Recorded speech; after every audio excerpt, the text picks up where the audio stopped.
Olá, a gente vai falar agora sobre sarcoma de Ewing e o nosso grupo é composto por eu, Maria Eduarda, Camila Tabosa, Rian e Sabrina. Agora eu vou dar uma introduzida sobre esse sarcoma, que eu queria começar dizendo que tem uma escassez grande de estudos, de artigos que falem mais, se aprofundem mais sobre esse tipo de tumor, porque também ele tem uma condição rara, né?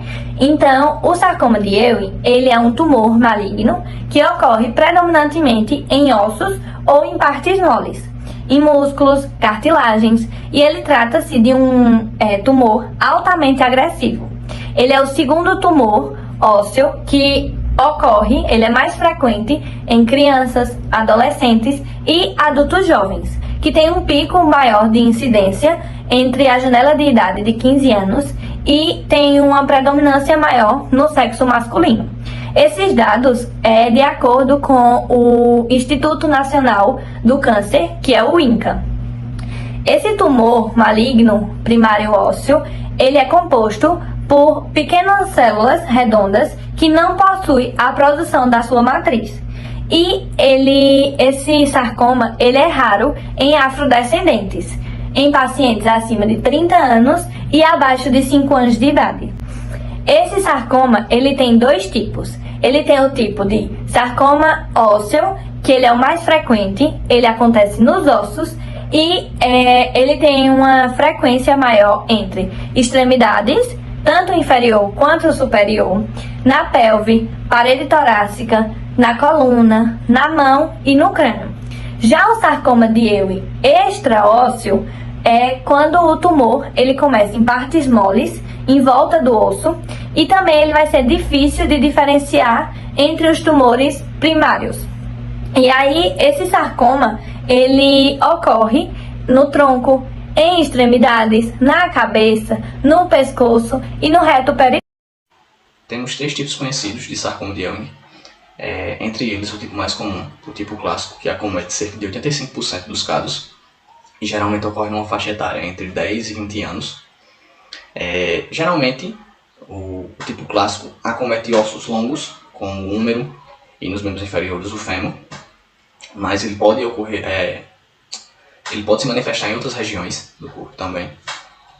No tipo extraósseo, como o próprio nome já diz, ocorre fora do osso, em tecidos moles, como gorduras, músculos, tendões, e acomete cerca de 15% dos casos. É mais comum nas extremidades, na pelve e na parede torácica, e geralmente ocorre numa faixa etária entre 10 e 30 anos, e tem um diagnóstico geralmente realizado em estado mais avançado. E temos o tipo mais raro da doença, que é o periférico primitivo. Ele só acomete cerca de 1% dos casos da doença. Para se ter ideia, na literatura nacional, o primeiro relato de caso foi feito em 2008. E ele, entre os 3 tipos, é o que tem a menor taxa de sobrevivência. Essa taxa vai girar em cerca de 15% a 30%, dependendo da fase da doença em que se foi diagnosticado. E geralmente ela ocorre em adultos mais velhos. Ele pode afetar também, assim como as outras, ossos longos, mas geralmente o diferencial desse tipo é que ele geralmente ocorre em locais que as outras doenças, os outros 2 tipos não acometem, como cabeça, pescoço e até tecido nervoso. Para se ter ideia da raridade desse tipo de câncer, somente 1% dos casos de câncer ósseo são sarcoma de Ewing, e menos de 1% dos casos de câncer em geral. Ele só vai representar menos de 1% dos casos de câncer em geral. E aí, falando um pouquinho sobre os sinais e sintomas. Esses sintomas, eles são variados de acordo de pessoa para pessoa. E inicialmente pode ser percebido um edema no local desse tumor. Pode ser também percebido uma dor, principalmente durante a noite, que se dá pelo crescimento desse tumor ou por uma fratura do osso enfraquecido por essa doença. Tem também a febre com a causa desconhecida, uma fadiga excessiva, uma perca de peso não intencional, uma dificuldade para andar, uma fraqueza, uma falta de sensibilidade e também uma falta de ar, caso esse tumor se espalhou para os pulmões. E uma curiosidade, né, é que os tumores que estão localizados tanto na parede torácica, tanto na região pélvica, eles são assintomáticos até que eles tenham crescido consideravelmente. Quando se trata do sarcoma de Ewing, ainda não se tem uma causa exata para a doença. Porém, existem alguns fatores de riscos que são mais comuns, como a idade, já que o sarcoma ele vai ser mais comum em crianças e jovens adultos entre 10 e 20 anos, porém ela pode ocorrer em qualquer fase da vida, do bebê ao idoso. O sexo, já que o sarcoma de Ewing é um pouco mais comum no sexo masculino do que no feminino. O histórico familiar, ter um parente próximo com câncer, por ter um parente próximo com câncer, já existe uma predisposição a desenvolver o sarcoma, principalmente se esse câncer for de caráter ósseo. E síndromes genéticas raras, como exemplo a síndrome de Li-Fraumeni, que é uma condição de caráter hereditária que vai aumentar significativamente o risco de desenvolver qualquer tipo de câncer, incluindo o sarcoma de Ewing. Porém, não se tem a causa definida, pois em alguns casos a pessoa acometida com o sarcoma ele não tem nenhum dos fatores de risco anteriores, e mesmo assim desenvolveu o sarcoma de Ewing. Falando um pouco sobre o diagnóstico, então, o tumor de Ewing ele é um tumor raro. Como ele é um tumor raro, não existe nenhum exame específico que a gente recomende para que tenha esse diagnóstico precoce, que é primordial, nós sabemos. Mas, apesar de não ter um exame específico, o tumor ele apresenta sinais e sintomas característicos e, por isso, a gente pode fazer um diagnóstico precoce quando relacionados a esses sinais e sintomas. Quando o paciente apresenta, manifesta, vai ter um estudo e a partir desse estudo vai ser realizado ultrassonografia, vai ser realizado exames de imagem no geral e também a biópsia para que tenha esse rastreamento. Quando tem esse diagnóstico precoce, nós vamos fazer todo o estudo para poder iniciarmos o tratamento, não só fisioterapêutico, mas o tratamento no geral. Posteriormente, nós vamos ver alguns exames que nós podemos utilizar. Os exames de imagem eles vão ser importantes desde o início do tratamento do paciente até a formação de um plano de tratamento para ele, como, por exemplo, a ressonância magnética, a tomografia computadorizada, o raio-x, que a partir deles nós vamos ver não só que existe um tumor ali, mas também nós vamos ter informações sobre a extensão daquele tumor, o que vai estar diretamente ligado ao estadiamento desse câncer. Na investigação, no diagnóstico, nós também podemos realizar exame de sangue, mas foi visto que não é de grande eficácia, realmente só para ver algumas taxas do sangue que podem influenciar nessa formação desse tumor. E também nós podemos realizar a biópsia. A biópsia é o que vai determinar que realmente o paciente está com esse tumor. A biópsia ela vai ser uma retirada de uma pequena parte daquela tecido, daquele tumor, para que tenha uma investigação microscópica. E a gente vai ter 2 tipos de biópsia, mas também nós vamos poder fazer uma aspiração da medula óssea para essa investigação. Nesses 2 tipos de biópsia, nós temos a biópsia incisional e a biópsia excisional. O estadiamento, ele vai servir como base para o planejamento do tratamento de qualquer tipo de câncer. Com ele, a gente vai ter uma noção sobre a extensão daquele tumor primário, se há um comprometimento de outras estruturas, como linfonodos, e também se há a presença de metástase. E tudo isso vai acontecer por meio de critérios diagnósticos, como os que foram citados anteriormente. Tomografia computadorizada, ressonância eletromagnética, raio-x, biópsia, cintilografia óssea e também a tomografia com emissão de positrões, que é o PET-CT. Com ele, a gente vai ter uma noção se naquela região há ou não uma metástase, que no caso dos tumores de Ewing vão ser presentes em cerca de 20 a 25% dos casos. O estadiamento, a gente vai ter 4 critérios para classificar. O primeiro deles é o T, que a gente vai ter uma noção sobre o tamanho desse tumor primário. O segundo é o N, que a gente vai ver a existência ou não de comprometimento de estruturas do sistema linfático, os linfonodos. Tanto o T quanto o N, eles vão ser subclassificados de 1 a 4. O 1 sendo o mais leve e o 4 sendo o mais grave.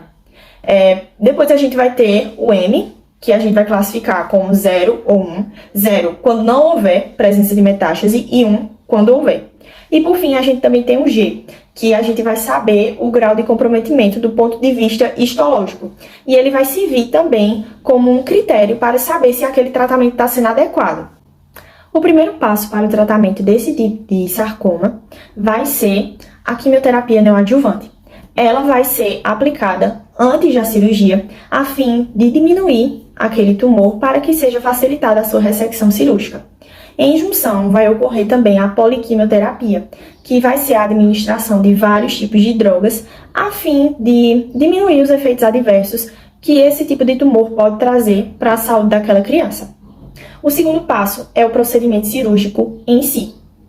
Aqui, nessa segunda imagem, eu trouxe um exemplo de sarcoma de Ewing na região do primeiro metacarpo.